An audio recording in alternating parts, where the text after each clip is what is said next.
Bom dia a todos.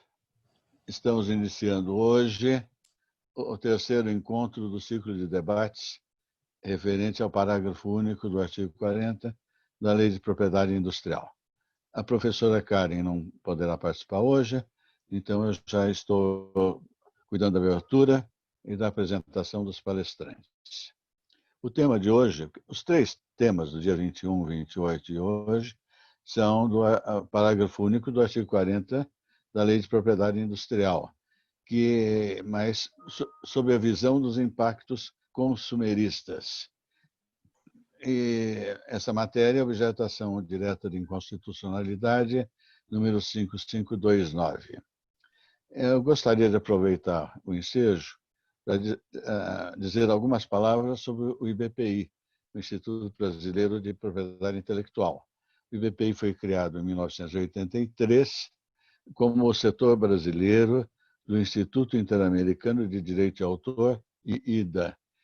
Este instituto foi criado nos anos 70 pelo professor Antônio Chaves. Foi criado no Brasil, mas tem uma representação importante na Argentina.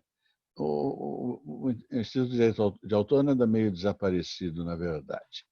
Mas nesse mesmo ano de 83, fundamos em São Paulo a Associação Paulista de Propriedade Industrial, agora intelectual, para congregar os advogados e agentes de São Paulo. Da forma semelhante à da ABAP, Associação Brasileira dos Agentes, e a BPI, Associação Brasileira de Propriedade Industrial. Foi um gesto de independência dos advogados de São Paulo. Deu certo, funciona bem. O IBPI não tem nada que ver com associações de profissionais. É uma entidade de finalidades culturais e estendeu a sua atividade para o continente europeu através do IBPI Europa, que lá em Munique é manejado pela doutora Karen Grau-Kuntz. Nós estamos muito satisfeitos com o presente ciclo de debates, que começou na terça-feira, dia 21, e termina hoje esse grupo de três apresentações. Os idealizadores e organizadores desse ciclo, Pedro Marcos Nunes Barbosa, Karen Grau-Kuntz, Paula Forgione e Walter Godoy Júnior, merecem aplausos. O Gustavo também, né? Fica na surdina, mas fazendo as coisas funcionarem, né? Merece aplauso pela sua competência e repercussão.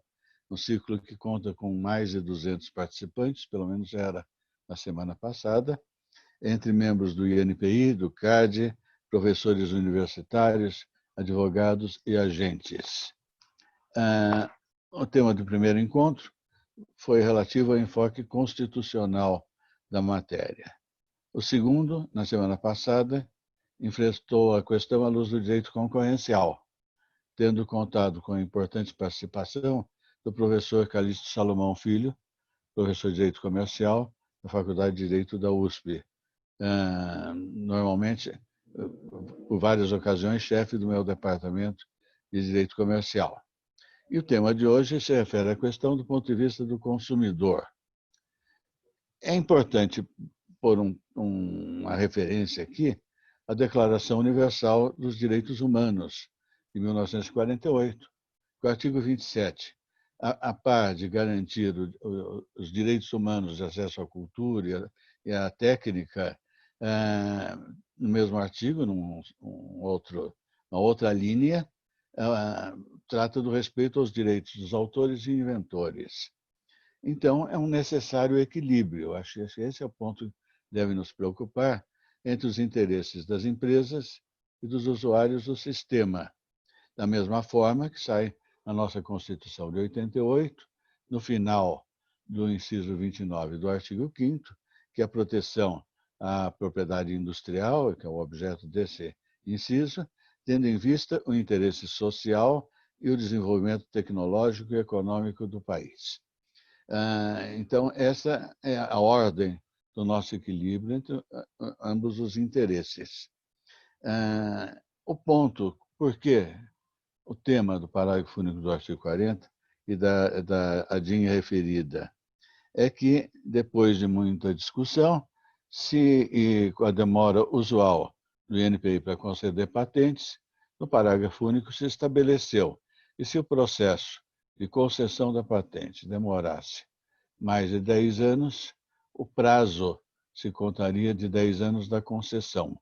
Por outro lado, ele se conta também, se contará sempre da data do depósito.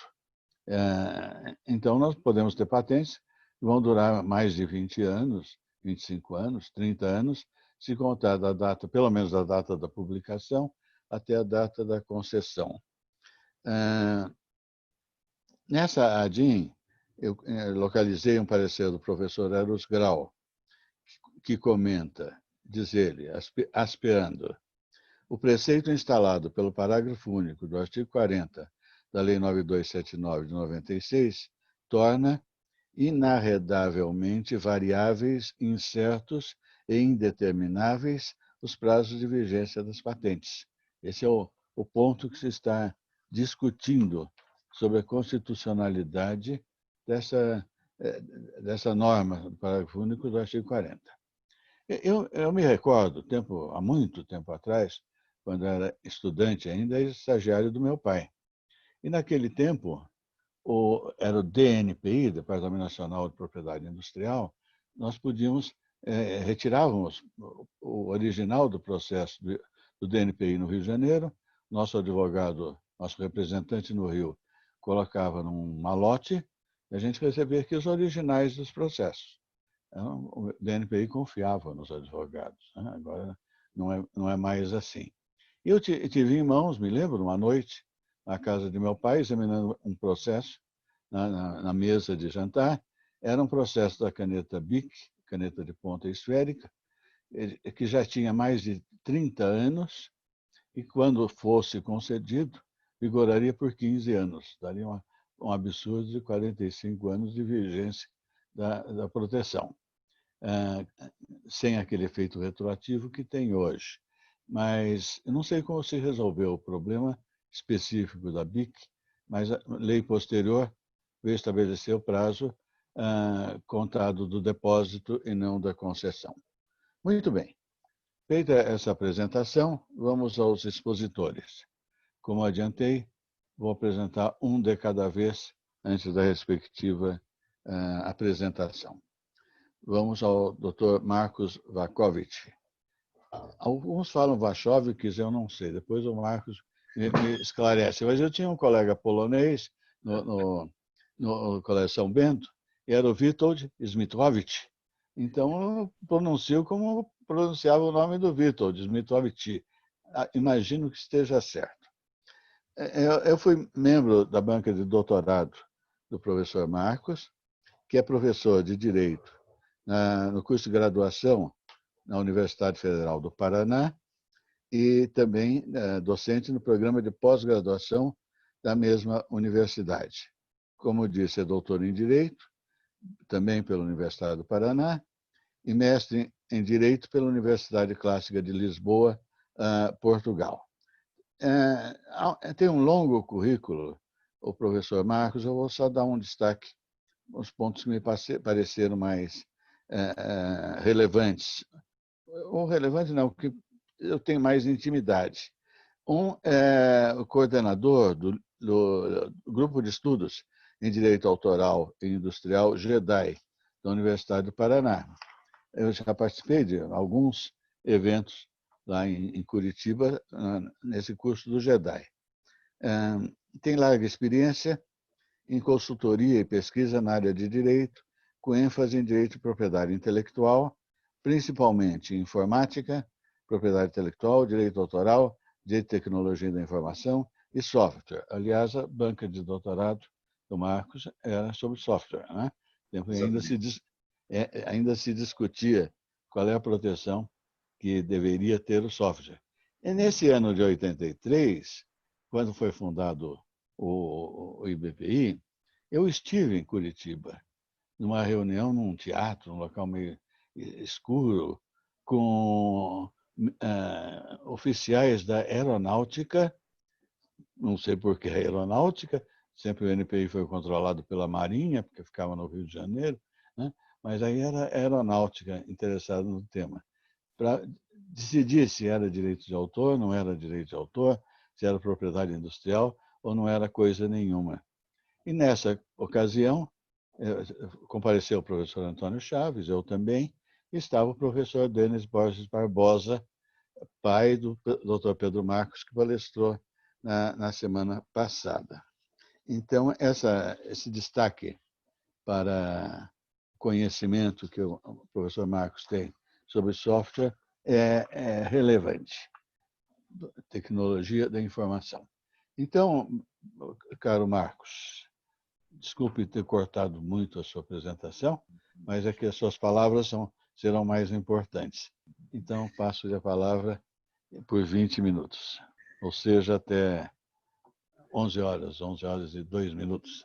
Caro professor Nilton Silveira, é um prazer inenarrável estar aqui na sua companhia e dos demais colegas que depois serão nominados pelo professor. E de o professor lembrar que esteve na minha banca, na minha humilde banca de doutorado. Realmente falar depois do professor Nilton Silveira e na presença do professor Nilton Silveira sempre é uma responsabilidade maior, porque o professor Nilton Silveira no Brasil hoje, atualmente, é o caput tutti capi da propriedade industrial, da propriedade intelectual. Eu saúdo pela sua produção acadêmica. E tem meu Marcos, tem aquele ditado que il capo ha sempre ragione, né? Exatamente. E o professor, quando começou a externar sobre a dimensão da nossa fala de hoje, que vai ser sobre quais os impactos com a manutenção da inconstitucionalidade da regra do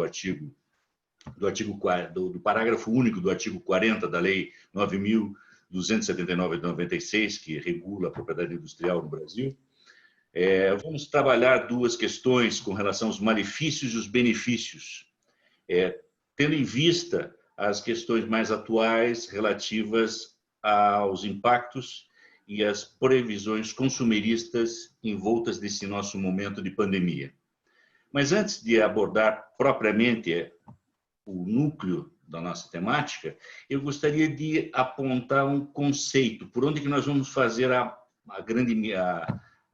o vistaço, como se fala em espanhol, né? Quando nós vamos fazer o approach da temática, né?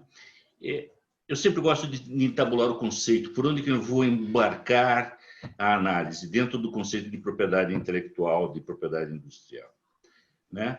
O professor Nilton Silveira, quando leu a minha tese de doutorado, fez uma observação, que eu não toquei na discussão da natureza jurídica do Instituto, porque é uma discussão que só isso daria um outro tratado. Mas é importante a gente ter claro por onde que a gente vai começar a olhar. Será que a propriedade intelectual é um direito exclusivo apenas? Será que, se eu vou dar uma conotação da minha perspectiva de argumentação através do direito de monopólio, de uma atividade monopolística? Ou será que eu poderia pensar que a propriedade intelectual é uma vantagem competitiva de um agente econômico no mercado? Se pensarmos dessa maneira, em que o Estado envolve a atividade econômica e que essa vantagem competitiva de um agente econômico no mercado é a propriedade intelectual, o seu ativo intangível de maior valia, é o seu ativo intangível de maior expressão e de impacto dentro da sua atividade econômica na sociedade, com certeza nós teremos que trabalhar dentro do aspecto constitucional do artigo 5º, inciso 29, que o professor já bem colocou na sua palavra inicial, de que a lei assegura um privilégio temporário à utilização desses ativos intangíveis. E no caso da patente de 20 anos, tendo em vista sempre, como frisou o professor Nilton, interesse social e desenvolvimento tecnológico e econômico do país. Ora, dentro desta perspectiva, nós vamos cair diretamente no artigo 170, que vai disciplinar na Constituição a ordem econômica. E a ordem econômica é fundada na valorização do trabalho humano e da livre iniciativa. segundo os ditames da livre concorrência e da defesa do consumidor. Então, a leitura que se deve ter da legislação infraconstitucional vai passar pela perspectiva de que a propriedade intelectual é um ativo intangível, uma vantagem competitiva de um agente econômico no mercado e que é disciplinado pela livre concorrência e pela defesa do consumidor. Ora, por aí eu vou já estabelecer as minhas bases de argumentação. A extensão prevista no artigo 40, exatamente no parágrafo único, de elastecer o prazo de validade, o prazo de vigência de uma patente, não fere, não vai contra a livre iniciativa, a liberdade de concorrência, a livre concorrência e mitiga os direitos do consumidor? Será que este emprego estratégico do prazo de tramitação do pedido de patente, ou mesmo essa extensão não razoável do prazo de exclusivo comercial, não fere a livre concorrência e não fere a defesa do consumidor? Portanto, eu vou aí estabelecer as primeiras bases da minha argumentação. A primeira, o parágrafo único do artigo 40 prevê prazos de 20 e de 15 anos. 20 anos para patentes e 15 anos para modelos de utilidade. O emprego estratégico desse prazo do pedido de tramitação de patente no Brasil está demorando mais de 10 anos. Nós temos um backlog que não poderia nem dizer sazonal, que é estrutural dentro do sistema, né? E essa extensão não razoável do prazo do exclusivo comercial previsto no parágrafo único do artigo 40, da Lei de Propriedade Industrial, vem como um corolário, vem como uma forma de recompensa à ineficiência. Digo mais, se nós pegarmos o tratado do saudoso professor Gama Cerqueira, já da década de 50, 60, já se menciona no próprio Tratado de Propriedade Industrial o prazo excessivo da tramitação dentro do NPI. Se nós pegarmos os textos do professor Denis Borges Barbosa, já de 2013, quase 10 anos atrás, mais de 10 anos atrás, nós temos a inexplicável política pública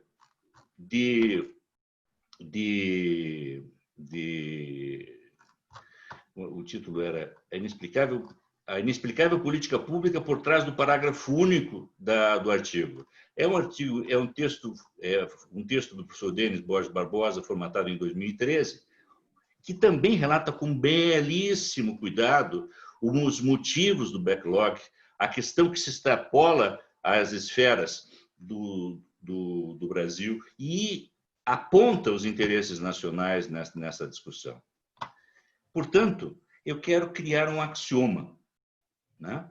Um axioma na exata medida em que a própria Constituição, que o próprio sentido da proteção da propriedade intelectual que se dá é por um privilégio temporário, é por um grau de temporalidade. E aí me lembro, eu tive a oportunidade de ser aluno do professor Denis Borges Barbosa, aluno no sentido, e aluno do professor Nilton Silveira também, por conta das palestras, das inúmeras vezes que já ouvi o seu pensamento ser externado em aulas, em palestras, em painéis, em reuniões e debates. O professor Denis Borges Barbosa discutia sobre o que vem antes. É a propriedade industrial? É o direito exclusivo? É o monopólio ou é o domínio público? E ele apontava que a regra deve ser o domínio público e o privilégio temporário é a excepcionalidade.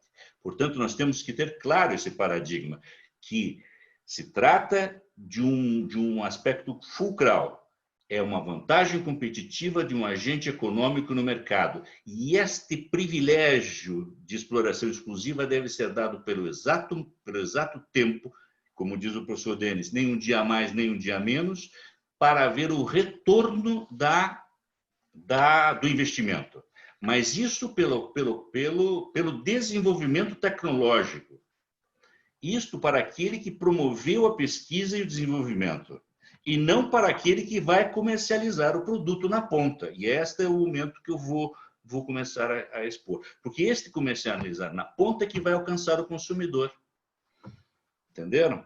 Então, vamos lá. O primeiro axioma que eu vou colocar é: um certo grau de temporalidade, de exclusividade ou de monopólio é necessário para estimular um movimento de inovação. Sim, porque nós temos uma necessidade de que o agente econômico que fez o investimento, que vai produzir, tenha um tempo necessário para os movimentos de inovatórios que promove no mercado. Agora, por outro lado, o excesso de exclusividade por um agente econômico no mercado revela uma formação de um poder que ameaça a liberdade individual que vai do consumidor e também o Estado de Direito. Por quê? Porque o Estado deve tutelar a propriedade intelectual não porque vai garantir um monopólio privado.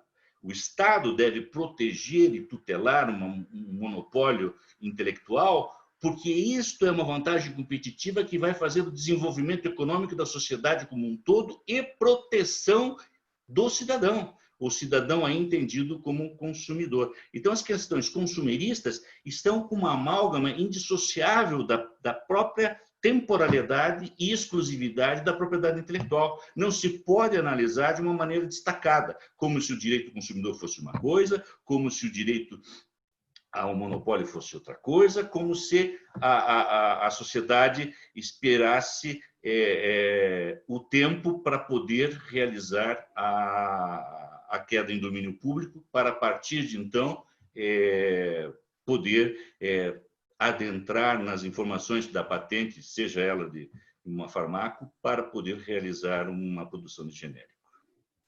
Portanto, isto posto, né, dentro dessa minha perspectiva, questões de ordem se colocam.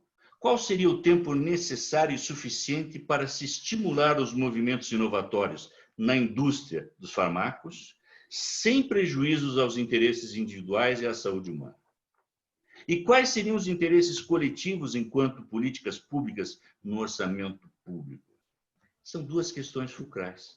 A primeira, o tempo suficiente é relativo. Por quê? Porque o tempo da eficácia econômica da patente não se limita ao tempo de sua vigência. Como assim? A partir do momento em que é solicitado o depósito de uma patente, já se tem, pelo titular, o direito exclusivo e de se opor a terceiros, independentemente de ser concedida a patente ou não. O tempo de espera na concessão não implica numa inexistência de proteção ou tutela do Estado. E o segundo tópico, o tempo necessário suficiente para as políticas públicas de orçamento. Qual seria isso? Ora, se eu tenho uma patente solicitada hoje, eu teria que contar 20 anos a partir de lá, e sei que daqui 20 anos ela cairá em domínio público. Se eu estou fazendo uma política pública para determinado medicamento durante uma pandemia, como agora nós sofremos, estamos sofrendo falta de medicamentos nos hospitais, medicamentos que são para anestesia. Estou fazendo uma suposição. Suponha que determinado medicamento analgésico esteja para cair em domínio público. Agora, se nós aplicarmos o parágrafo único, este prazo de 20 anos não será mais peremptório. Ele poderá ser abastecido. Como ficaria a política pública dentro dessas questões, dos orçamentos? Ou seja, pressupondo que eu estaria estaria necessitando de determinado medicamento e esse medicamento agora, com um prazo elastecido, ainda teria uma proteção maior e eu não poderia promover a produção do mesmo medicamento em forma de genérico. A importância, então, é de nós refletirmos sobre o domínio público. O domínio público precede e é anterior à propriedade industrial, à propriedade intelectual, né?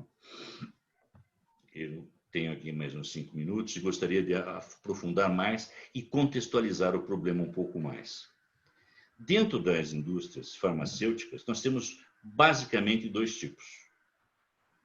Nós temos os tipos das empresas que fabricam ou importam medicamentos genéricos, né? Ou seja, são aquelas que comercializam,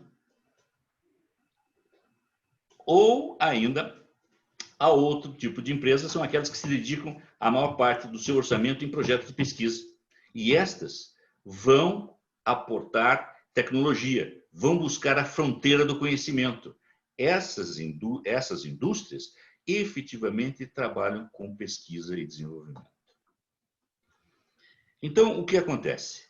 Quando se vai pensar no retorno do investimento, nós temos que pensar no retorno do investimento, né, efetivamente nas empresas que os ativos intangíveis de propriedade intelectual sejam a vantagem competitiva do agente econômico no mercado.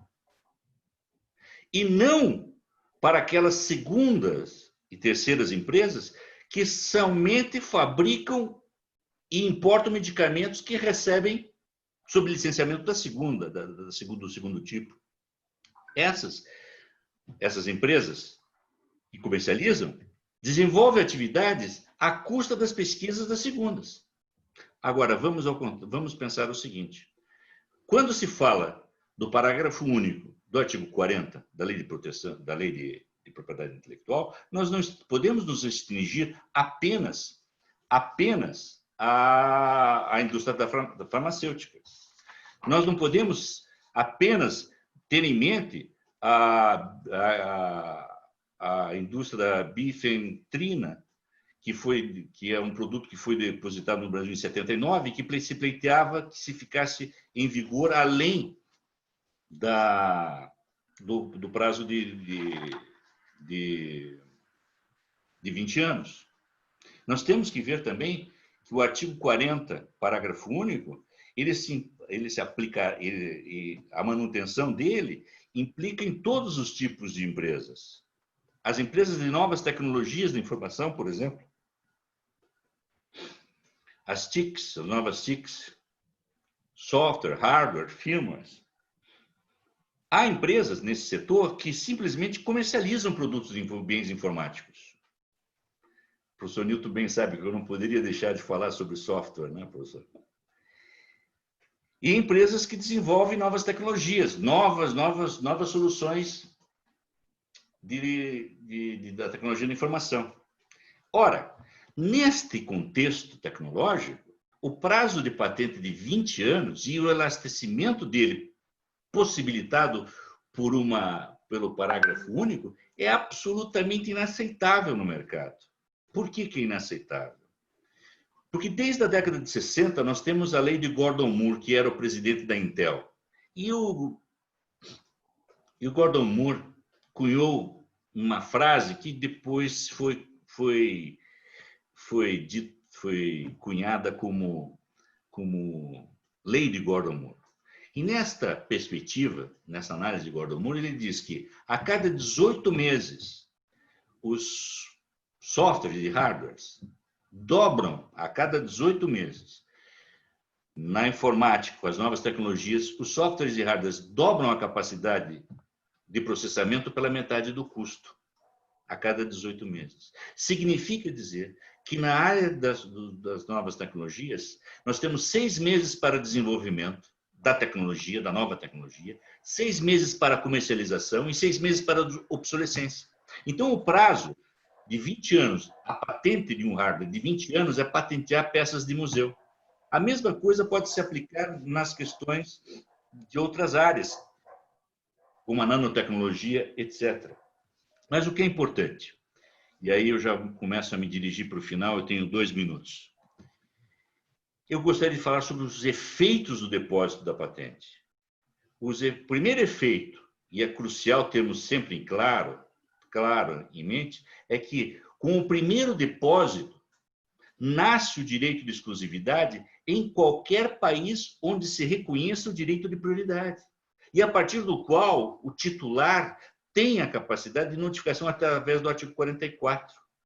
A não extensão do prazo de patentes, então, implica numa questão legal de isonomia entre os direitos do consumidor e entre os direitos da livre concorrência. A extensão deve ser estritamente, o prazo de patente deve ser estritamente necessário para o retorno do investimento do seu titular. E não promover que terceiros que comercializem na ponta tenham elastecido a exclusividade e o monopólio do mercado. Porque isto vai ferir na ponta o consumidor pela questão do monopólio fixar preços. E muitas vezes esse preço é fixado em detrimento, é fixado artificialmente, pode vir a ser fixado artificialmente em detrimento do direito consumerista. Outro lado, a extensão tem como impacto negativo porque pode restringir a concorrência e limitar a opção de um comprador, de um único comprador. O fornecedor dita preços em detrimento do consumidor. Portanto, elastecer a validade e vigência de uma patente, além dos 20 anos, extrapola os limites do acordo TRIPS fixado em 96, no patamar de 20 anos. Então, qualquer movimento além disto vai além do que é obrigatório nas convenções internacionais. Então, a título já de minhas conclusões finais, seriam 4 pontos. 1. A eficácia econômica do pedido de patente não se limita ao tempo de sua vigência. Isto foi o que eu quis colocar na minha fala. O segundo ponto, o parágrafo único do artigo 40 da Lei de Propriedade Industrial foi introduzido como uma forma de compensar o backlog. Nesse sentido, se uma análise de patente demorar mais de 20 anos, nós teremos um prazo de mais 20 anos e nós podemos ter uma patente que exceda 30, o que é um absurdo. E, por último, o domínio público. A ordem jurídica precede a ordem econômica. Então, o domínio público deve ser visto como regra e não e a propriedade industrial e o privilégio como exceção. O valor econômico do bem imaterial só existe a partir da sua regulação jurídica. E então, é na ordem jurídica e não na ordem econômica que nós devemos pensar na exata medida dessa exclusividade. A ordem econômica que se coloca como base para pensamento da interpretação do artigo 40, e especificamente do parágrafo único, deve ser a visão consumerista e da livre concorrência. Era isso que eu tinha que falar nos meus 20 minutos. Estou aberto aos debates. Muito obrigado, professor Nilton Silveira. Ok, Marcos, muito obrigado. Como já avisei de início, as perguntas ficarão todas para o final. Então, vamos passar em seguida para a doutora Ana Frazão, que é doutora em Direito Empresarial pela PUC de São Paulo, mestre em Direito e Estado pela Universidade de Brasília e especialista em Direito Econômico e Empresarial pela Fundação Getúlio Vargas. A experiência prévia de Ana inclui atuação como ex-conselheira do Conselho Administrativo de Defesa Econômica, o CAD, e sócia de renomados escritórios de direito empresarial e contencioso. Professora de Direito Civil, Comercial e Econômico nos cursos de graduação e pós-graduação da Universidade de Brasília e presidente da Comissão de Direito Econômico da Ordem dos Advogados do Brasil, OAB Federal. Foi diretora da Faculdade de Direito da Universidade de Brasília e é líder do Grupo de Estudos Constituição, Empresa e Mercado da mesma universidade. Esse é um breve resumo de um currículo muito mais longo. Passo a palavra para a doutora Ana nesse momento.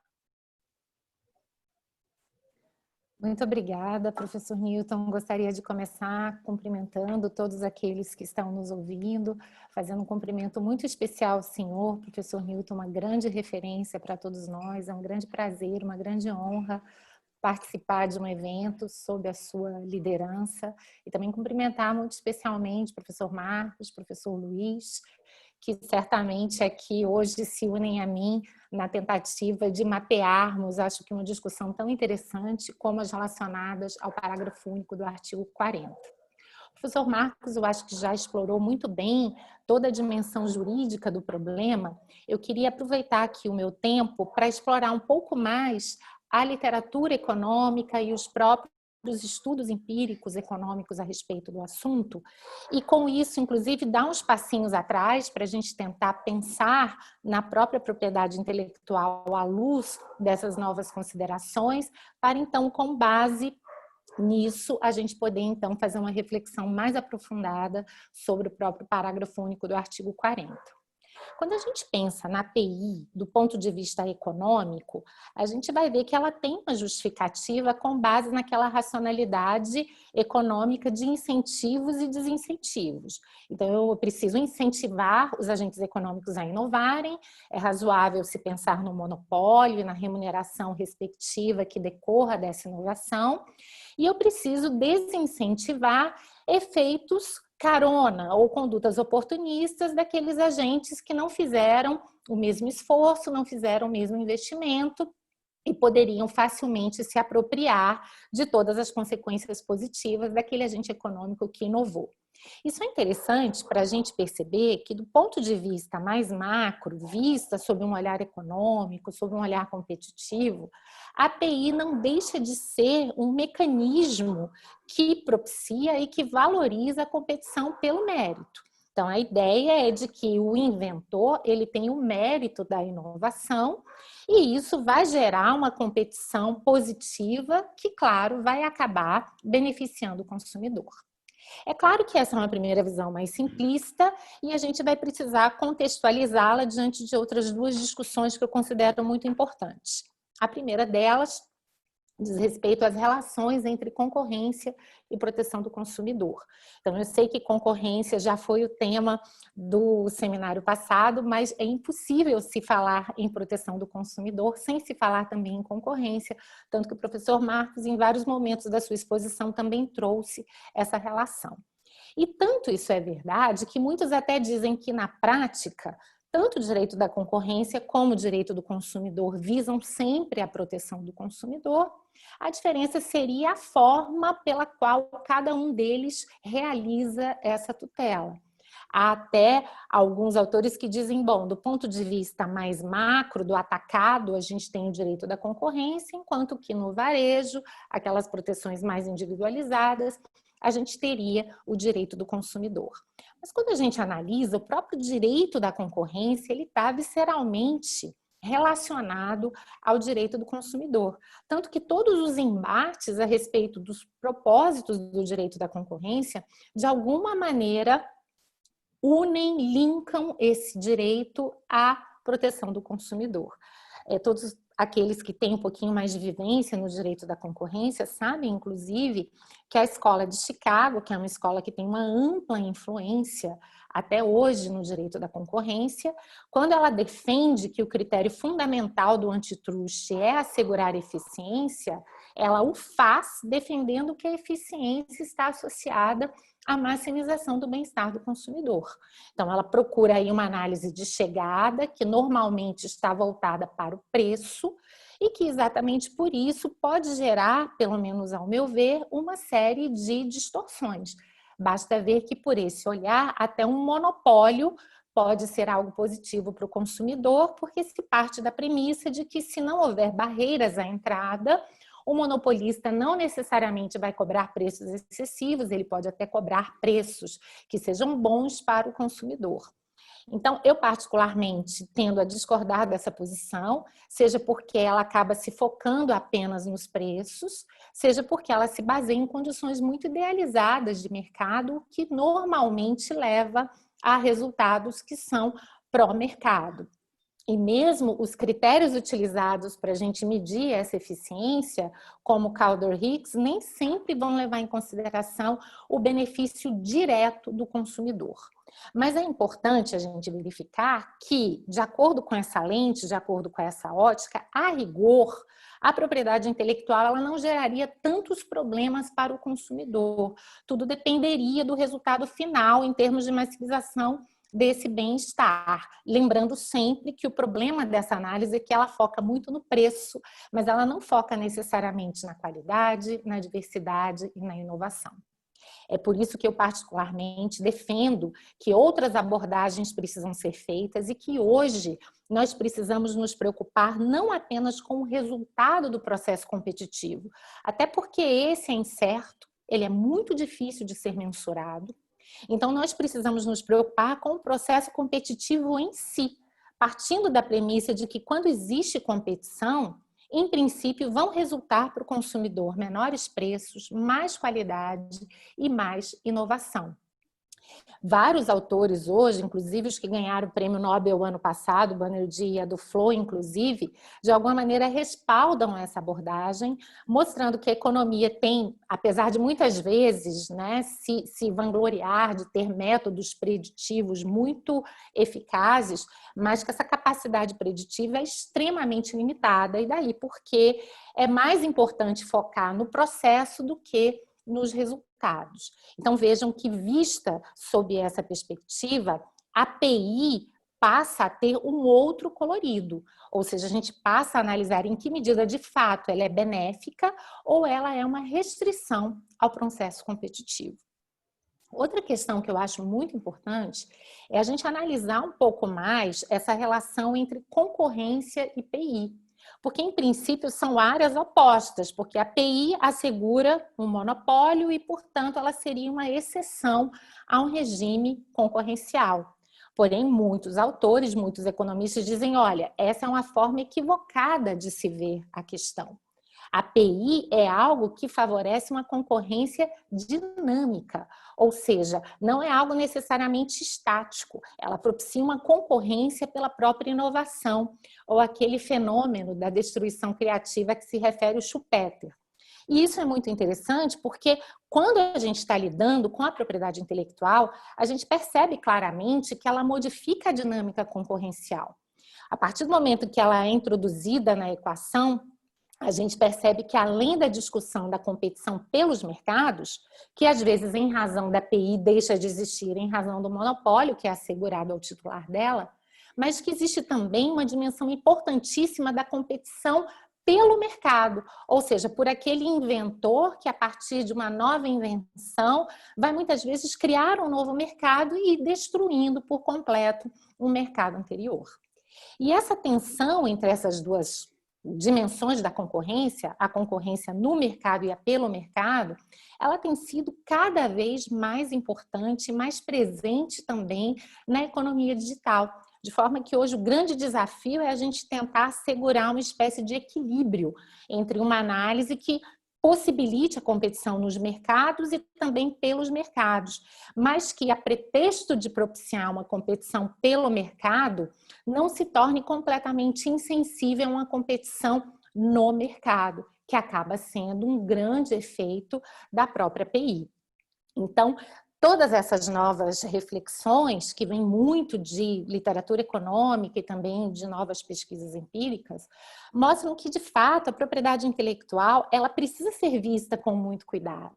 Ela precisa estar submetida a um regime com uma certa rigidez, desde os seus pressupostos legislativos até o sistema de concessão e mesmo a análise para sabermos quais são os limites dessa propriedade intelectual, em que medida ela está sendo exercida regularmente ou em que medida ela está sendo exercida de maneira abusiva.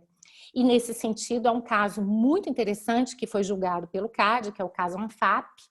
O julgamento final, inclusive, não reconheceu o abuso de posição dominante, o que para mim, inclusive, foi um equívoco do CAD, Mas, independentemente disso, eu acredito que seja um caso que gerou um precedente muito importante. Porque naquele caso, basicamente, o que se discutia? O direito de determinados fabricantes produzirem peças de carros, em que medida aquele mercado secundário, restrito a peças de automóveis, violaria os direitos de propriedade intelectual das grandes montadoras. Já foi um primeiro desafio instaurar esse caso, ou seja, partisse da premissa de que, mesmo com a API registrada, pode haver, a depender do uso dessa API, um abuso de posição dominante. Então, vejam que a partir daí a gente já começa a introduzir nessa equação discussões sobre limites à propriedade intelectual, discussões sobre a função social dessa propriedade intelectual, discussões que, em última análise, se unem perfeitamente com vários dos argumentos que o professor Marcos também colocou aqui, com a questão do benefício dos consumidores, desenvolvimento econômico, desenvolvimento tecnológico e tantos outros aspectos. Outro ponto muito importante desse caso foi de tentar verificar o exercício regular da API a partir da perspectiva razoável de retorno da inovação. Então, um dos fundamentos de um dos primeiros votos que permitiu a continuidade desse caso foi dizer, olha, o estímulo para a inovação, o titular da API já tem no mercado principal. Ele já obtém o retorno disso com a venda do carro. Portanto, prolongar esse direito de remuneração nos demais mercados já seria aqui pensarmos numa situação na qual não haveria contrapartida justa ou adequada daquele efeito de inovação. Então, vejam, não estou falando aqui de questões simples, obviamente, mas questões que precisam permear os nossos raciocínios a respeito da propriedade intelectual. E quando a gente analisa a questão hoje, a gente ainda precisa levar em consideração o atual cenário de mercado. Isso porque, do ponto de vista da literatura econômica, nós vamos ter várias vertentes, eu não tenho tempo aqui de expor todas elas, mas pelo menos duas delas me parecem muito importantes para serem lembradas aqui. Uma primeira, sustentada por um grande economista, o Arrow, dizendo que quanto menor a competição, menor a inovação, então, portanto, precisamos ter competição para ter inovação. E o Schumpeter, que, de certa forma, sustentava o contrário, ou seja, a ideia de que o poder de monopólio que decorre da API, ele estimula a inovação. Alguns economistas até dizem que, dependendo do período histórico que se analise, uma teoria pode explicar melhor o fenômeno do que a outra. Mas no cenário atual, marcado por uma grande concentração de poder econômico em grandes indústrias, o que vários autores têm mostrado é que o diagnóstico do Arrow hoje é mais compatível para a nossa época. Ou seja, o nível de concentração de mercados em vários países, especialmente nos Estados Unidos, está levando, inclusive, a uma redução de investimentos em pesquisa e desenvolvimento, que também é mais um fator para a gente levar em consideração todos os critérios pelos quais os países deverão tratar da API, seja no plano legislativo, seja no plano do registro, seja no plano também de inúmeras considerações sobre o exercício regular ou não. São fundamentos que corroboram também a ideia de que essa propriedade intelectual precisa ser vista com cuidado. Ela deve ser restritiva. A regra, como o professor Marcos muito bem colocou, teria que ser o domínio público. E há necessidade de que todo o arcabouço jurídico tome muito cuidado, porque na prática o que tem acontecido? Legislações de PI extremamente lenientes, com prazos arbitrários ou longos demais, e ainda com alguns artifícios como esse do parágrafo único do artigo 40. Muitas vezes registros maliciosos, propriedades intelectuais com limites ambíguos, que muitas vezes são registradas não com a finalidade de uma exploração comercial, mas sobretudo para se tornarem armas em uma luta concorrencial, que depois vai gerar muitas instabilidades para o mercado e também gerando custos sociais altíssimos. E se esses efeitos já eram mapeados há um certo tempo, numa economia digital em que temos características como uma grande rapidez, dinamicidade, o fenômeno das follow-on innovations, ou seja, muitas inovações dependem necessariamente de inovações anteriores, a gente vai percebendo que tudo isso nos leva a refletir sobre esses problemas da API de uma maneira mais ampla. Porque quando a gente protege excessivamente a API, nós não estamos prejudicando apenas os concorrentes. No fim das contas, a gente está prejudicando o consumidor.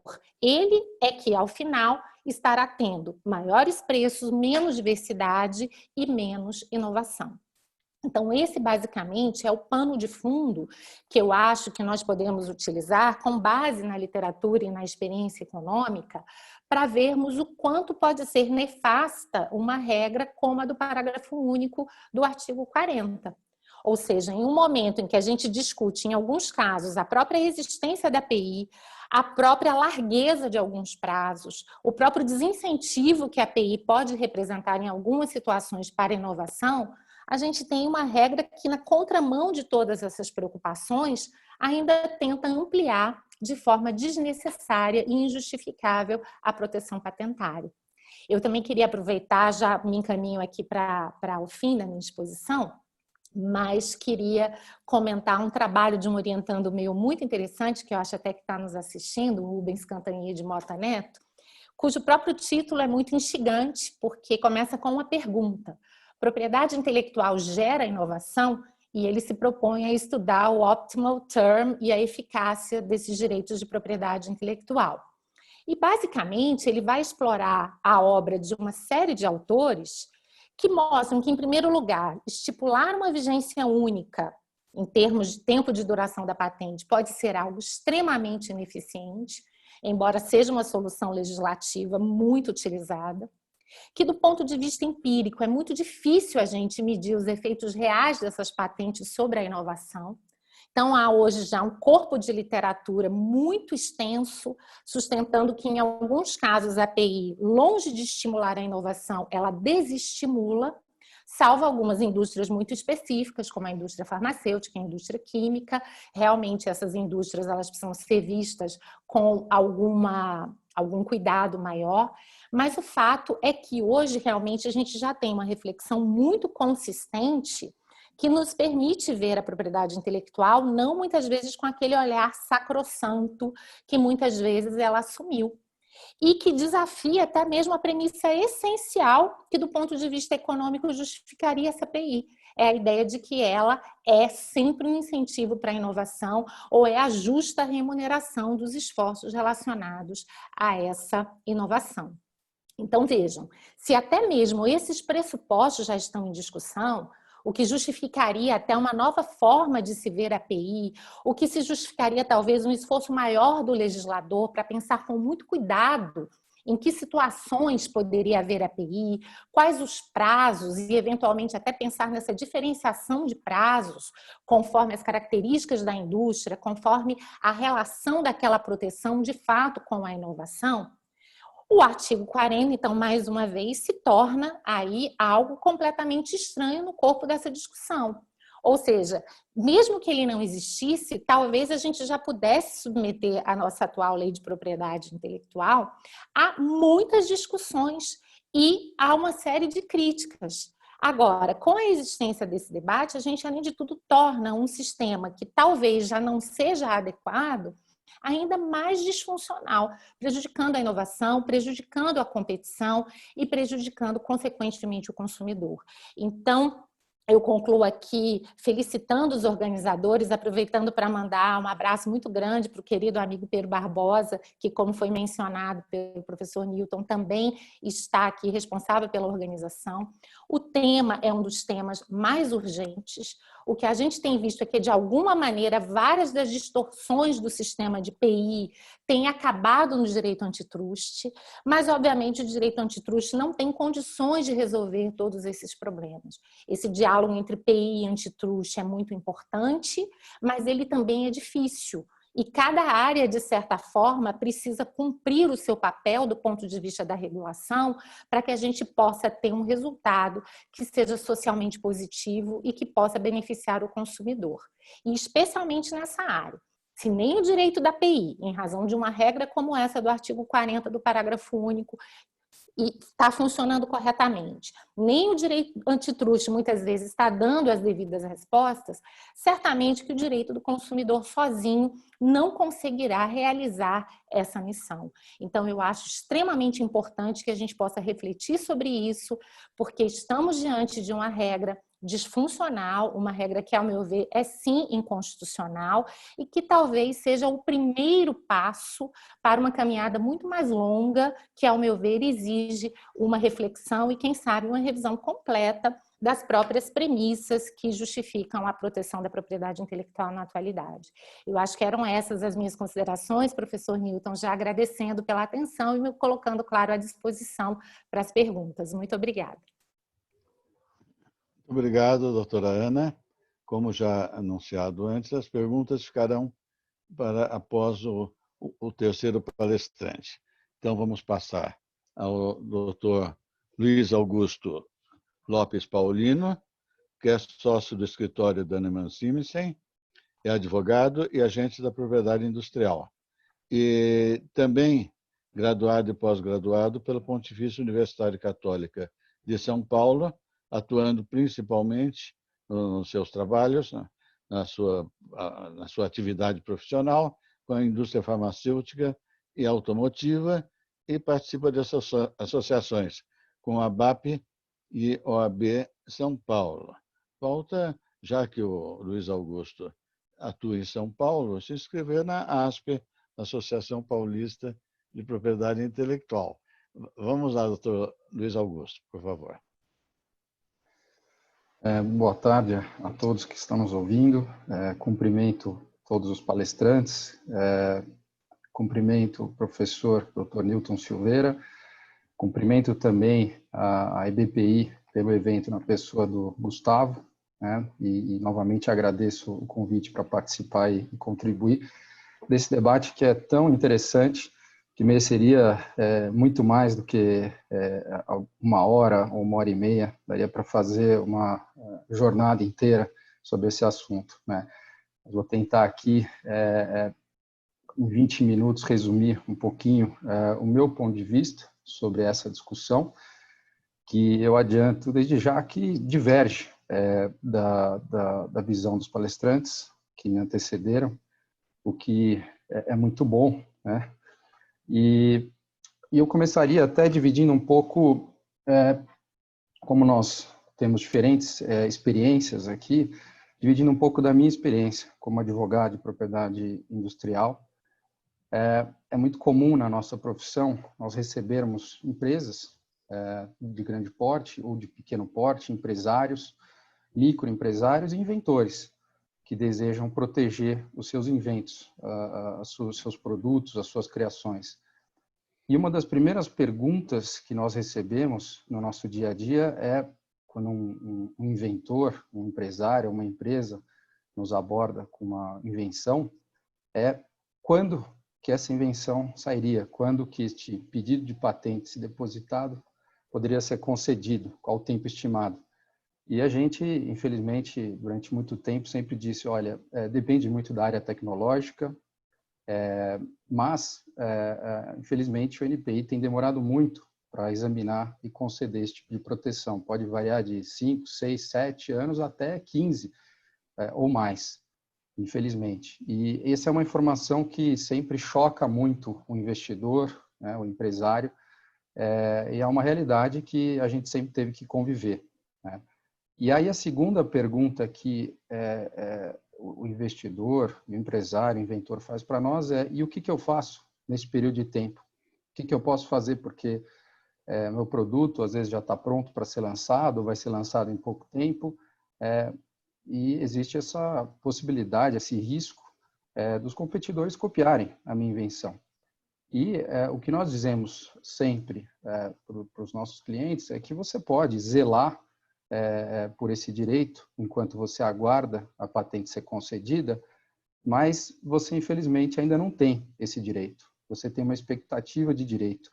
E eu acho que aqui já começa o primeiro ponto de divergência que eu ouso divergir aí dos meus colegas, é de que o direito de propriedade industrial, o direito de patente, seja sobre uma invenção, seja sobre um modelo de utilidade, ele nasce com a concessão desse privilégio. É só a partir daí que você vai poder usufruí-lo.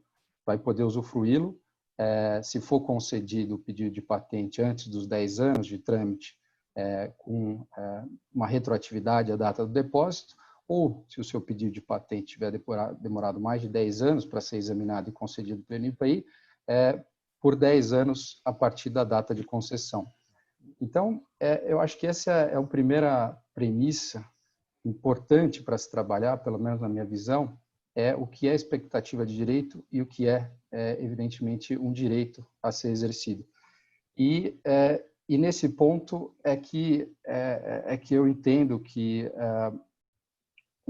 a importância do parágrafo único em diversas situações, porque o parágrafo único ele prevê um direito mínimo daquele inventor, daquele empresário, daquela empresa que esperou durante anos para poder gozar dos seus direitos de maneira plena e não pôde fazer isso antes da concessão e teve muitas vezes até que assistir à violação dos seus direitos nesse período.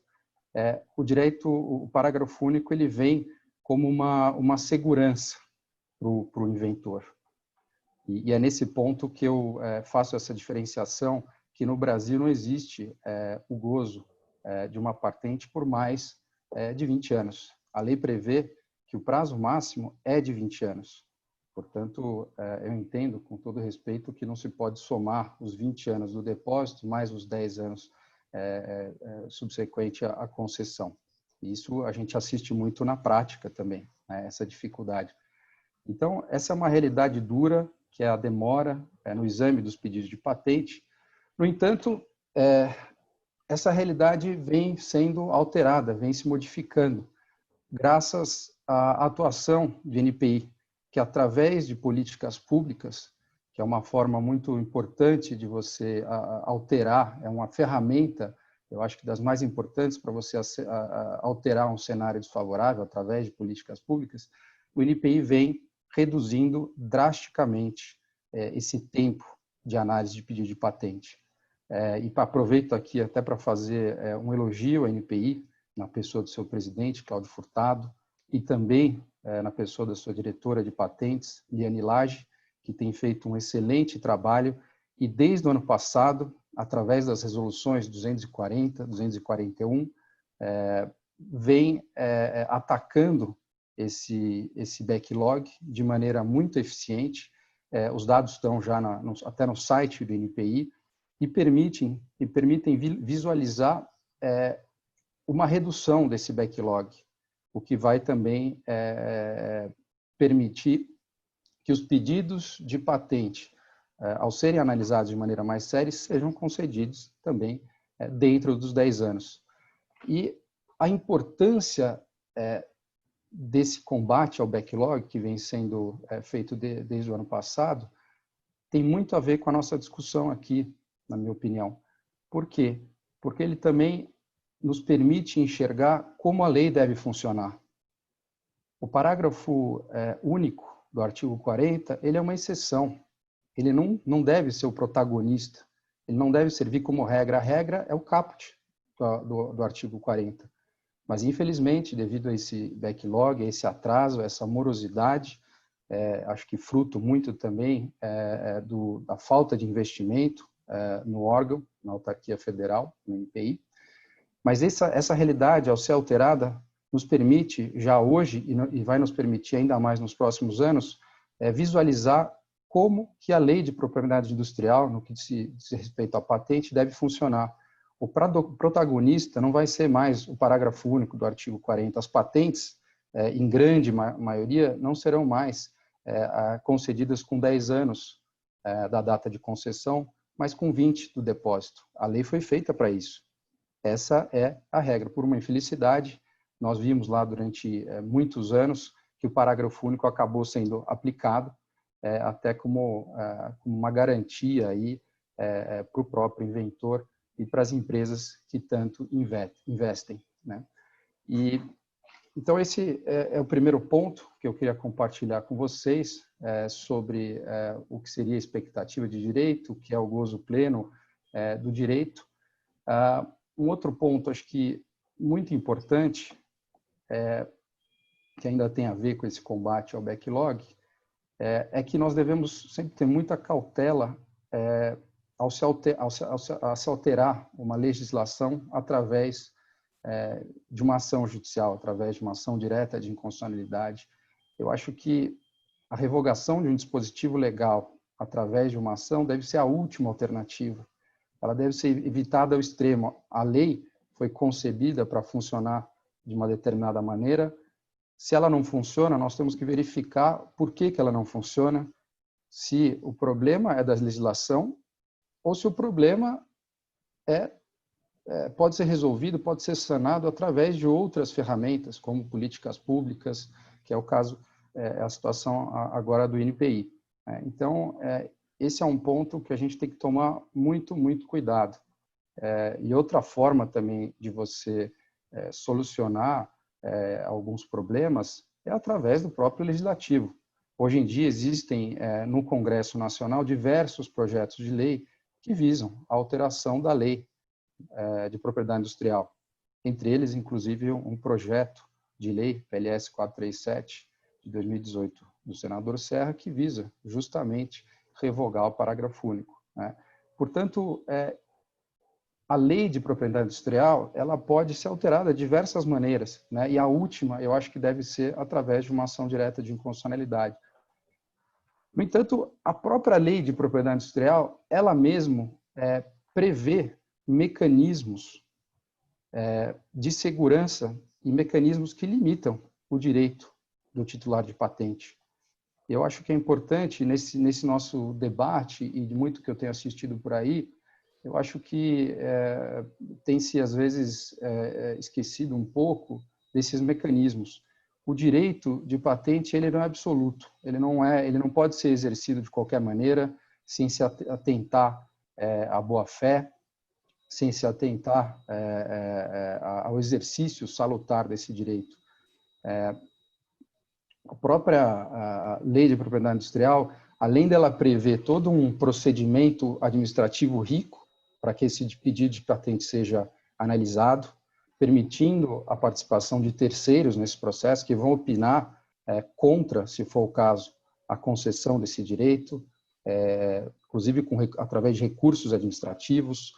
Pós a concessão, existe ainda um processo administrativo de nulidade, sem falar ainda da ação de nulidade, que pode ser manejado na esfera judicial.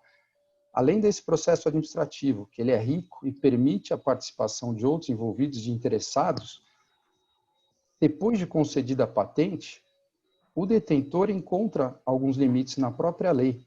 O primeiro deles talvez seja a licença compulsória. A licença compulsória prevê, em seu artigo 68, que o titular da patente não pode exercer esse direito se ele exercer de maneira abusiva, de maneira abusando, por exemplo, do poder econômico, já para entrar nessa seara da professora Ana Frazão, que ela também conhece, do direito concorrencial. Esse já é um primeiro limite que o titular da patente tem e que terceiros que se sintam ameaçados ou tolhidos de seu direito podem também se utilizar. Por exemplo, o titular da patente ele deve ter em mente a boa-fé, a função social e, portanto, se a comercialização do objeto daquela patente não satisfizer as necessidades de mercado, por exemplo, ou se ficar caracterizada a situação de dependência de uma patente em relação a outra, por exemplo, a patente pode ser licenciada compulsoriamente. Ou seja, são mecanismos que existem para limitar o direito do titular de patente. Além disso, a gente também não pode esquecer que o próprio artigo 40, no seu parágrafo único, prevê uma outra limitação à aplicação desse dispositivo. Por exemplo, está lá expressamente, se o INPI ficar impossibilitado de examinar por algum motivo, de força maior, examinar esse pedido de patente dentro dos 10 anos, o parágrafo único não vai ser aplicado. Existem decisões judiciais, por exemplo, principalmente nas varas especializadas do Rio de Janeiro, que já decidiram que, se a mora no exame de pedidos de patente decorrer por causa do próprio depositante, por algum motivo, o parágrafo único também não deve ser aplicado. Então, mais essa ressalva, não apenas ao direito do titular de patente, mas ao prazo que é concedido a estas patentes, tudo isso vem a limitar o direito do titular de patente. Um outro ponto interessante que o próprio judiciário examinou em algumas situações, inclusive o Tribunal de Justiça aqui de São Paulo, e que nos remete à indenização. É um outro ponto interessante.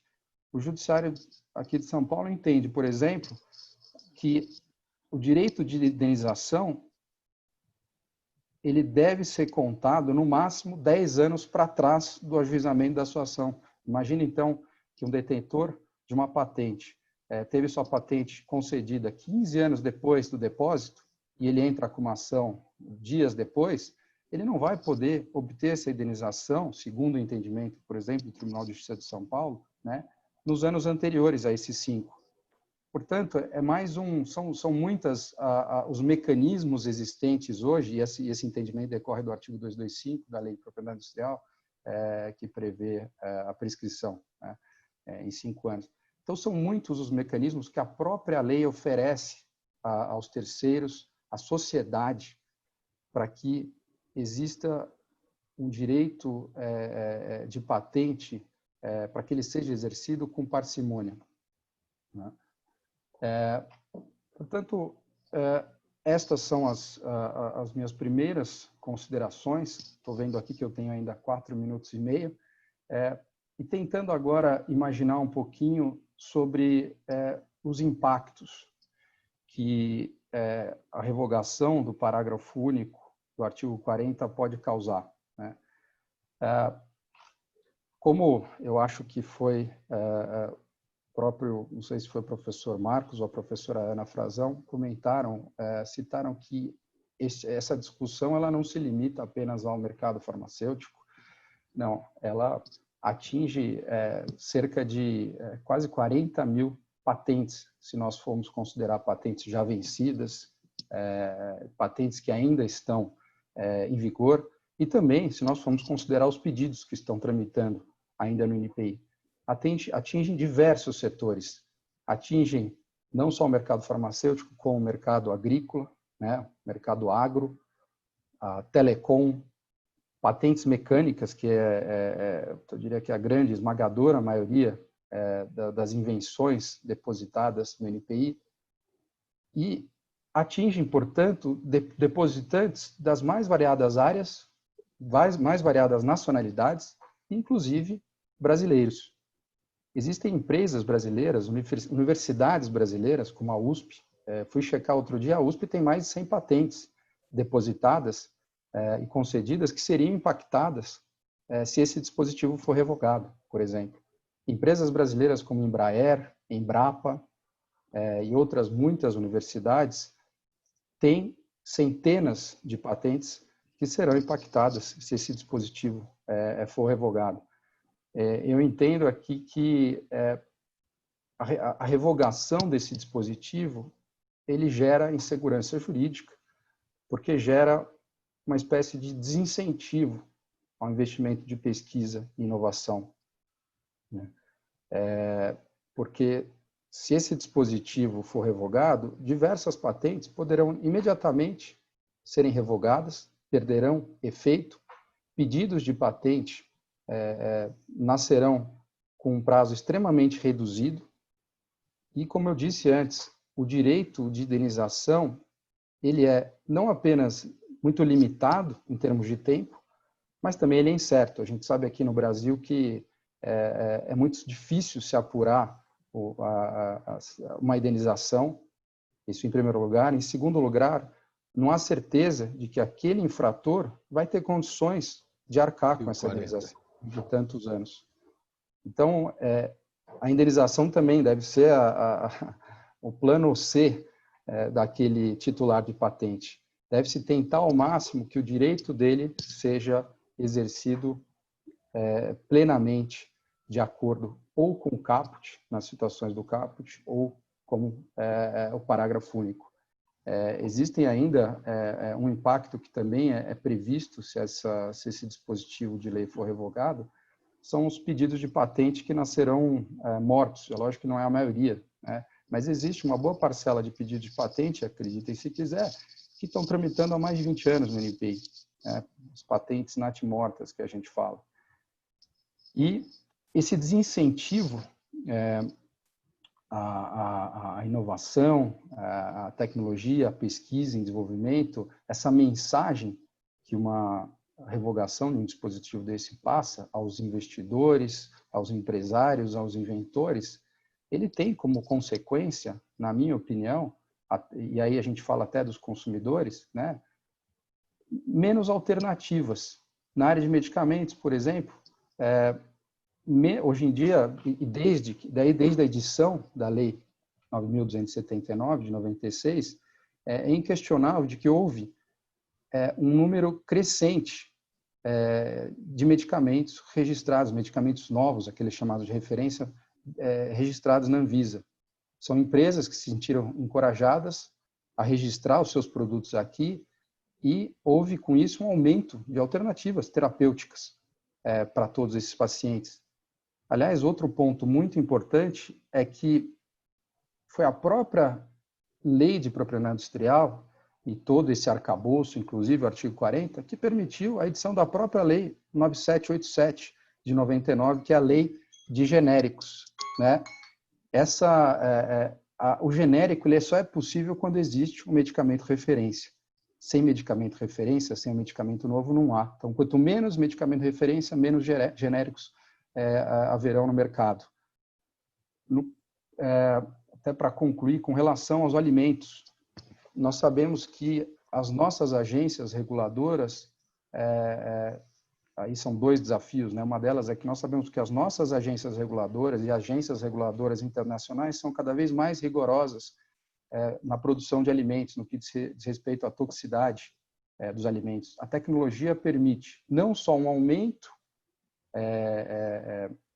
da fabricação, né, de alimentos, mas também a redução da toxicidade. E com isso a gente tem o desafio de alimentar a população, nós temos o desafio de exportar, e essa exportação depende da aprovação regulatória da Europa, por exemplo, que é sempre bastante rigorosa. Enfim, esses são os impactos que eu entendo que são nocivos.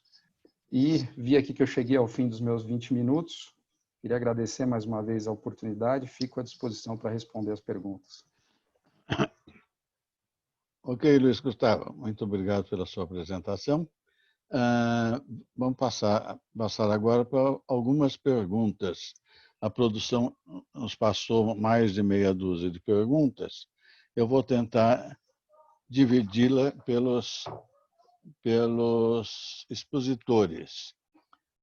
Vamos uma curtinha para o Dr. Marcos Vakovich. A pergunta é a seguinte: o parágrafo único do artigo 40 transfere para os consumidores o ônus decorrente do atraso do INPI? O que acha, Marcos? Sim. Chegamos a uma conclusão entre os três expositores. O backlog é o responsável. Agora, o que nós temos que ver, o que é este tempo médio do backlog? O backlog deve-se ter em conta algumas situações do próprio trâmite. O primeiro é de que existe no pedido de patente o período de sigilo, de 18 meses, contados da data do depósito, né? E depois, ele somente será examinado decorrido até a possibilidade de 36 meses, contados da data do depósito. Isso a pedido do titular. Ou seja, o backlog evidencia que um processo dentro do INPI carregaria 36 meses mais 12, ou seja, 48 meses. São 4 anos. E nesses 4 anos, o que acontece? o titular, a indústria, não vai ficar com a patente trancada no cofre. Ela tem que colocar a patente no mercado. E quando ela coloca no mercado, ela vai partir para a exploração econômica. Ou seja, se nós elastecemos além dos 20 anos, efetivamente quem vai pagar esta conta será o consumidor. Não tenha a mínima dúvida disso. Então, nós precisamos ter o que é o atraso do backlog, ou seja, 4 anos é o prazo razoável, seria um prazo razoável, e depois a outra situação. Os 20 anos efetivamente seriam o tempo para o retorno do investimento. Há investimentos que extrapolam muito mais os valores e não conseguem ser recuperados nem em 20 ou 40 anos. Então, o equilíbrio é muito mais complexo do que se pode ser numa resposta linear. Mas, com certeza, quem paga a conta depois dos 20 anos é o consumidor. Sem dúvida, Marcos. E tem uma pergunta seguinte que eu queria passar para você também, porque ela é atualíssima. A pergunta é a seguinte: gostaria que comentasse se entende que o contexto atual de pandemia global do coronavírus tem impacto sobre a interpretação constitucional da matéria, considerando que as circunstâncias fáticas influenciam na interpretação do direito. Como é que ficamos com as vacinas que estão aí aparecendo na Rússia, Estados Unidos, China e assim por diante? Pois é. É uma questão muito interessante porque nós temos que ver o seguinte, com relação à pandemia, nós vamos invocar, inclusive, a discussão muito mais ampla, ou seja,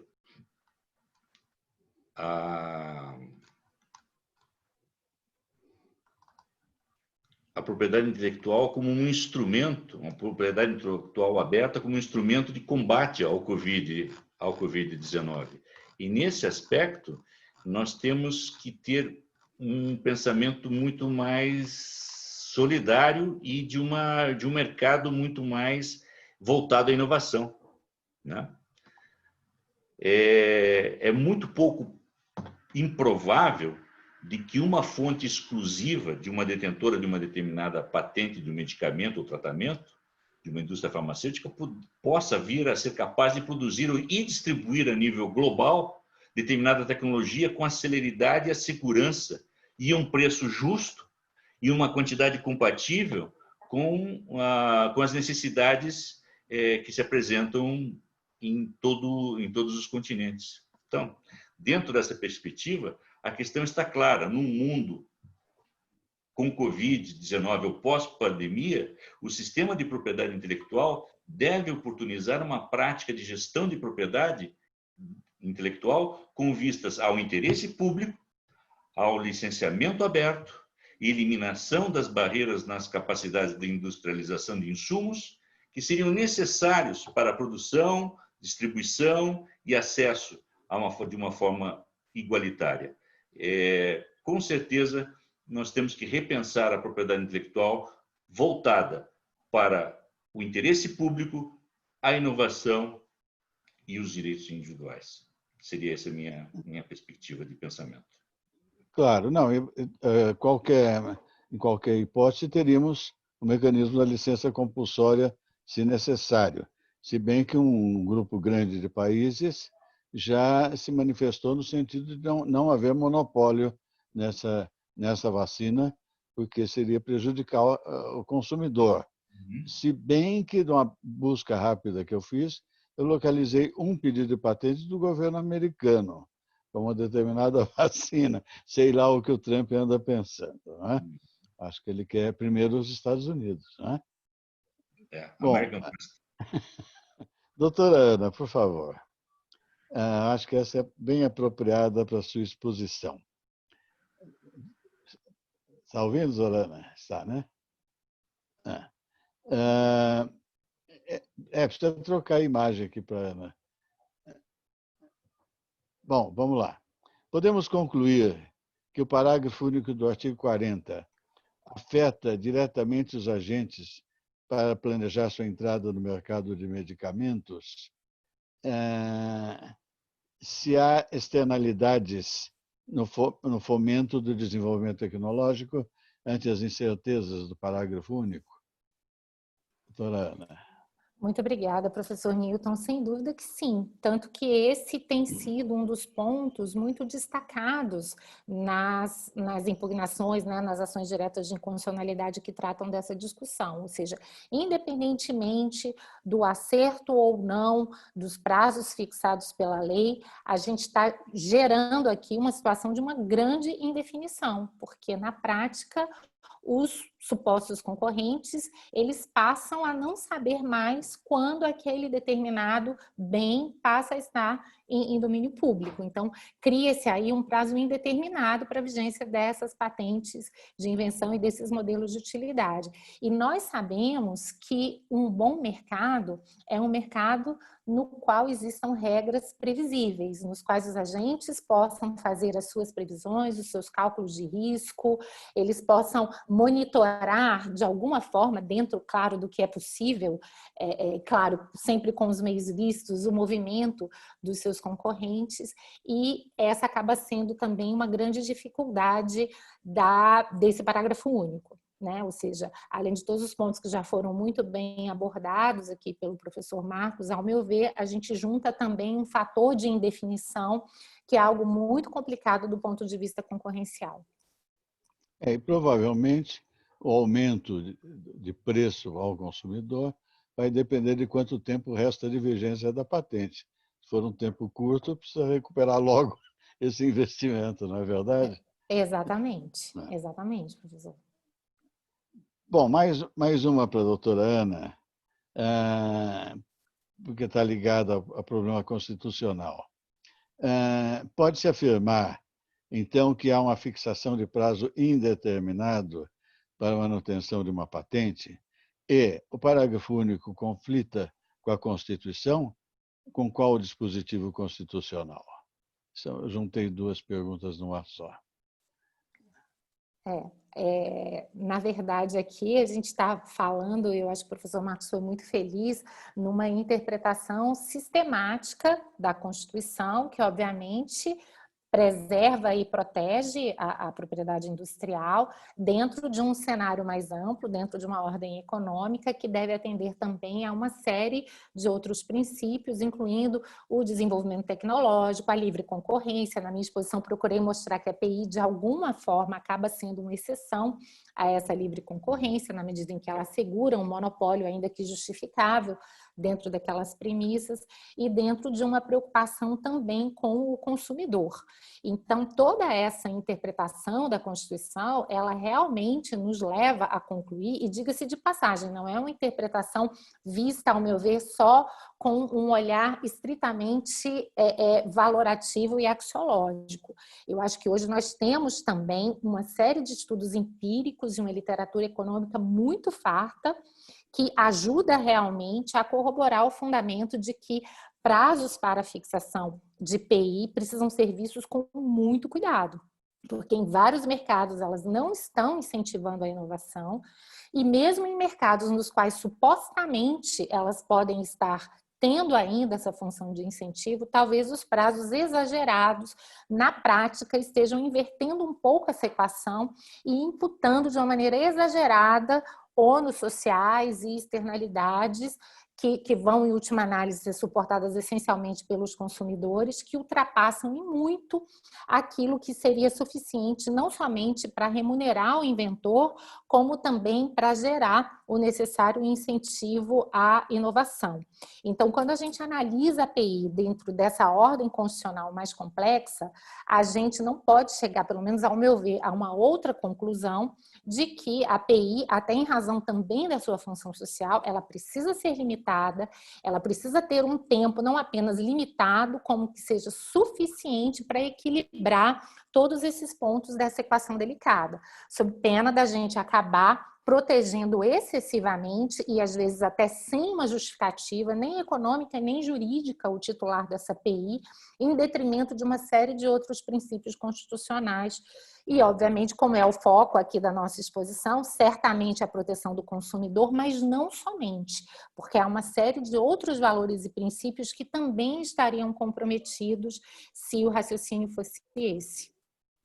Então a pergunta formulada terminava dizendo, em caso positivo, com qual dispositivo constitucional conflita? Professor, eu acho que com vários conflitos da própria ordem econômica do 170, né? Vejam que a própria ordem econômica, no caput dela já é muito indicativo, porque ele coloca que a ordem econômica constitucional ela está fundada na livre iniciativa, na valorização social do trabalho e tem por objetivo assegurar a todos, né, uma existência digna conforme os ditames da justiça social. Então, ela já mostra claramente aqui que a livre iniciativa e a perspectiva do empreendedor precisa ser conciliada com um projeto maior, não apenas de crescimento econômico, mas, sobretudo, de desenvolvimento, visto também na sua dimensão inclusiva, que vai suscitar aí diversas questões distributivas.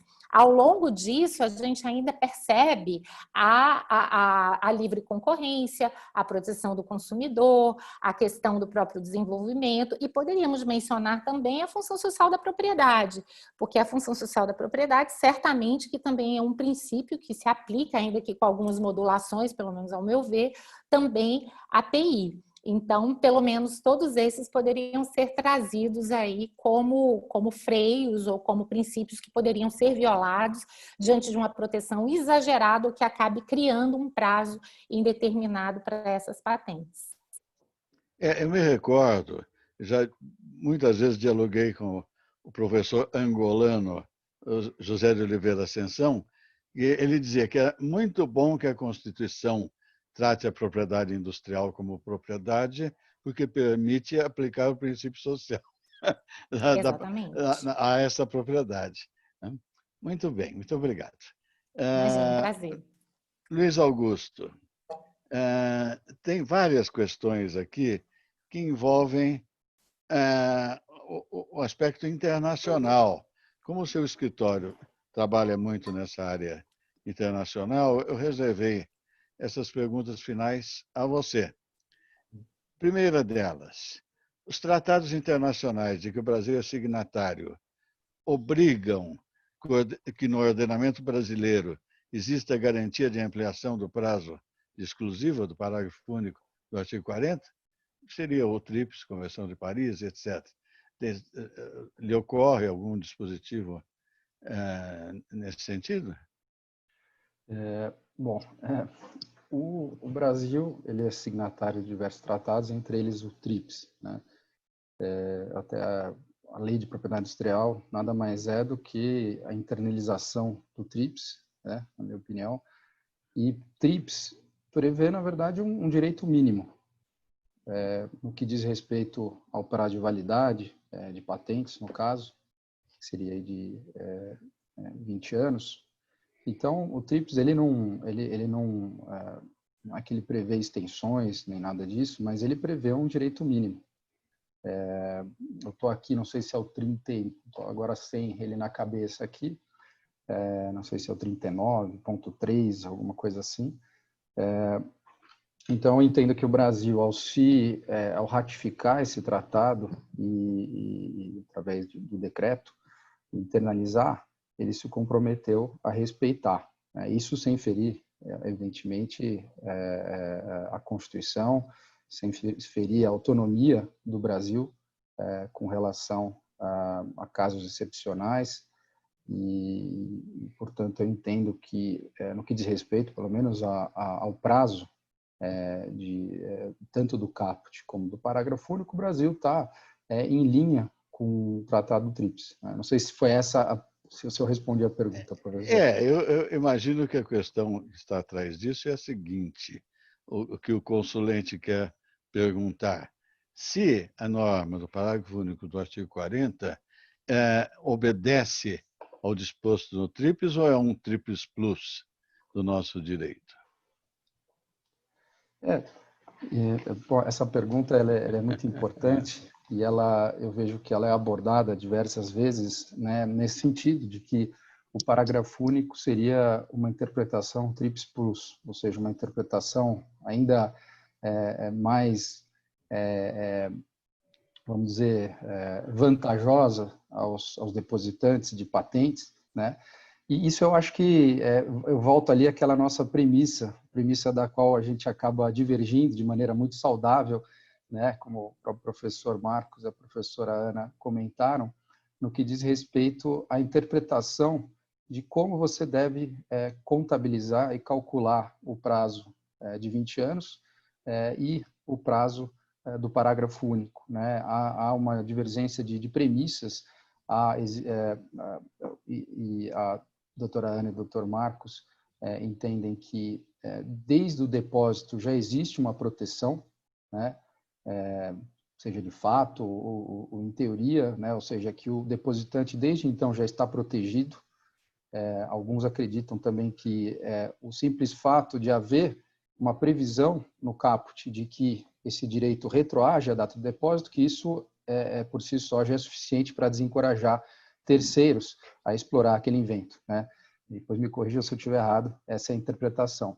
E que, portanto, você permitir, no parágrafo único, 10 anos da concessão, você somaria ao que já está para trás mais os 10 anos, né? Essa é uma visão, não é da qual eu compartilho, justamente pela premissa que eu tracei no início da minha apresentação, porque eu entendo que, eu vejo muito isso na prática, que não se pode confundir expectativa de direito com o direito.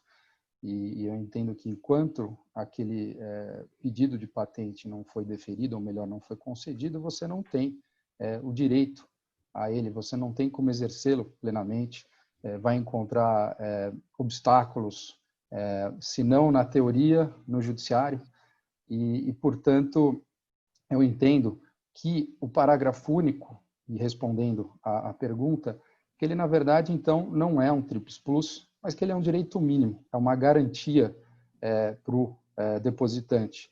Porque se o depositante, eventualmente, o que aconteceu muitas vezes, né, ficar impossibilitado de exercer o seu direito num tempo adequado, o mercado é muito dinâmico, dependendo do setor, é super dinâmico.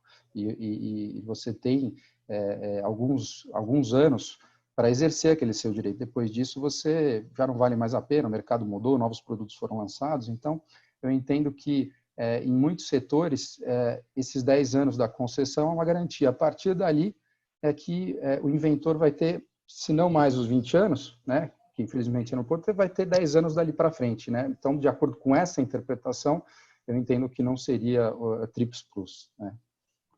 Ok, Luiz. Tem outras duas perguntas que eu vou tentar simplificar e que são consequência da anterior, e o nosso prazo já está bastante apertado. Uma é: existem outros países que têm uma prorrogação semelhante à do parágrafo único do artigo 40? E a seguinte em caso positivo, esse dispositivo foi objeto de questionamentos de legitimidade, como ocorre no Brasil? Eu não tenho essa informação, não sei se você teria. Bom, tem alguma informação, né? Isso é sempre necessário fazer uma pesquisa profunda e na legislação. A gente sempre encontra também um pouquinho de dificuldade, não só na língua, mas na confiabilidade das informações, né? Mas, em primeiro lugar, a realidade de muitos países é diferente da nossa, infelizmente. Os países conseguem, muitos deles não sofrem, a maioria deles, dessa demora na concessão das patentes, de forma tão acentuada como nós, e, portanto, talvez eles gozam de uma outra realidade. O que eu sei é que existem alguns países, como os Estados Unidos, como no continente europeu, como no Japão e no Canadá existia, agora acho que não existe mais, que uma compensação, ou seja, uma extensão, lá sim, uma extensão de prazo, diferente até daqui, em determinadas situações, muitas delas relacionadas à comercialização dos produtos, ou seja, se naqueles mercados o detentor da patente não pôde comercializar o seu produto num período de tempo razoável e em que já existia proteção pelo o órgão de patentes, e se ele não conseguiu por um atraso regulatório, né, que impedia a comercialização, ele não pôde gozar do seu direito também, né? Então, eu sei que em alguns desses países, como Estados Unidos, Japão, Canadá e no continente europeu, você tem situações, hipóteses na lei que permitem a extensão, né, um prazo adicional.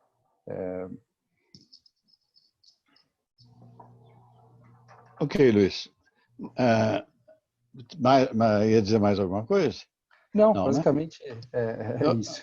Ok, muito obrigado. Quero agradecer ao Luiz Augusto, que acabou de falar, agora em ordem inversa, a doutora Ana Frazão, que fez a palestra intermediária, e ao Marcos Vakovic, que nos trouxe a sua experiência, principalmente em relação à tecnologia digital, que é muito importante no atual momento.